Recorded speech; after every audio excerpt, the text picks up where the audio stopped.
വാഗമൺ പോണ വഴിക്ക് രാവിലെ ആയപ്പോ ചായ അടിച്ചാൻ വേണ്ടിട്ട് ചെങ്ങായി റെക്കമെൻഡ് ചെയ്തൊരു പീഡിയ മൂവാറ്റുപുഴയിലുള്ള ഹോട്ടൽ പാലസ്. സംഭവം ചെറിയൊരു പീഡിയാണ്, വണ്ടി എത്താനും കൂടി സ്ഥലം. ഇവിടുത്തെ മെയിൻ സംഭവം ഈ മട്ടൻ അതും നല്ല അതിനായിട്ട് മൂവാറ്റുപുഴക്ക് വരണമെന്നൊന്നും ഞാൻ പറയും. പക്ഷെ മൂന്നാറ് വാഗമണ്ണൊക്കെ പോണവർക്ക് നല്ല മസാല ദോശ മാറ്റിങ്ങാണ്ട് നല്ല പൊറാട്ടി ബീഫ്. പിന്നെ എടുത്ത് പറയാനുള്ള ഇവിടുത്തെ ബീഫ് ഫ്രൈ ഒന്ന് ട്രൈ ചെയ്യേണ്ട സാധനം തന്നെ. ലൊക്കേഷൻ വരുന്നത് Muvattupuzha hotel palace. Mutton fry ഉണ്ടായിരുന്നു, അത് പേഴ്സണലി എനിക്കത്ര. അത് കഴിഞ്ഞ് നമ്മൾ നേരെ വാഗമണ്ണക്ക് വെച്ചു പോണ വഴിക്ക് ഈ ചേട്ടനെ കണ്ടപ്പോ അവിടെയാണ് വണ്ടി നിർത്തി നോക്കി. ഈ കാണുന്ന റംബൂട്ടാനല്ല, പേര് ചൊറി. ഈ ഡോബർനായ്ക്ക് നാടൻ പട്ടിയിൽ ഉണ്ടായ കുട്ടീന്റെ റംബൂട്ടാനായിട്ട് ആയിട്ടില്ല, അന്ന് മാംഗോസ്റ്റീൻ കണ്ട് എത്തിയിട്ടില്ല. അങ്ങനത്തെ ഇതിനേക്കാൾ അടിപൊളി റംബൂട്ടാൻ. ഇതിന്റെ പേരറിയുന്ന കമന്റ് ചെയ്യുക. അങ്ങനെയും ഞാൻ കുറച്ച് റീച്ച്. ഞാൻ പോയ ടൈമിൽ വാഗമണ്ണക്ക് പോകാൻ പറ്റിയ ക്ലൈമറ്റ് ഒന്നും പറയല്ല മുത്തേ, സീന് ക്ലൈമറ്റ്. നിങ്ങൾ പോകുന്ന ടൈമിൽ ഒരു ക്ലൈമറ്റ് ഇല്ലെങ്കിൽ എന്റെ ഡാഡിക്ക് വിളിക്കല്ലേ. ക്ലൈമറ്റ് ആണ്, അല്ലാതെ എന്റെ അമ്മേന്റെ കുട്ടിയല്ലേ തോന്നുമ്പോ വരാം. അതൊക്കെ ഓരോരുത്തരുടെ ഭാഗ്യം പോലെ ആയിരിക്കും. എന്തായാലും നിങ്ങളൊന്ന് കണ്ടോക്കി.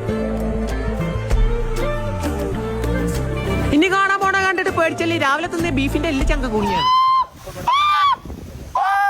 നമ്മൾ നിൽക്കാൻ പോണ റിസോർട്ട് കുറച്ച് ഉള്ളിലേക്ക് മാറി. നമ്മളെടുത്ത് 2 ബെഡ്റൂമിൽ ഒരു വില്ല, അതിൽ ഒരു പൂള് വരുന്നുണ്ട്, പിന്നെ കിഡ്സിനുള്ള ഒരു പ്ലേയറിയും വരുന്നുണ്ട്. തന്താർക്ക് കളിച്ചാൻ വേണ്ടിട്ട് ഒരു ക്യാരം ബോർഡ്. നമ്മളങ്ങനെ ഉച്ചക്കുള്ള ചോറുന്നാണ്. പുറത്താണെങ്കിലും അലാക്കിന്റെ വൈകുന്നേരം റിസോർട്ടുകാരനെ പ്രൊവൈഡ് ചെയ്യുന്ന ഒരു സൈക്കിൾ എടുത്ത് കണ്ടിട്ട് ഈ റിസോർട്ടിൽ നിങ്ങൾക്ക് നിൽക്കണമെങ്കിൽ നമ്മളെ സൂപ്പർ പ്ലാൻസ് ആയിട്ട് കോൺടാക്ട് ചെയ്താൽ. ഇതേപോലെ കണക്കിൽ ഡിപ്ലോമ എടുത്ത ചെങ്ങായി നിങ്ങൾക്ക് ഉണ്ട്. ഓനെ കമന്റ് ബോക്സിലാണ് മെൻഷൻ. 4 ആൾ കാണട്ടോനെ. 60,000, 50,000, 80,000, ഒരു 3 ലക്ഷം രൂപ. രാത്രി ആയപ്പോ നമ്മൾ പൂളിൽ പോയി കണ്ടാണ് ചാടി വിത്ത് സാബു സ്റ്റെപ്പ്. നല്ല കിടിലെ ക്യാമ്പ് ഫയർ ഉണ്ടായിരുന്നു. അപ്പൊ ബാക്കി നാളെ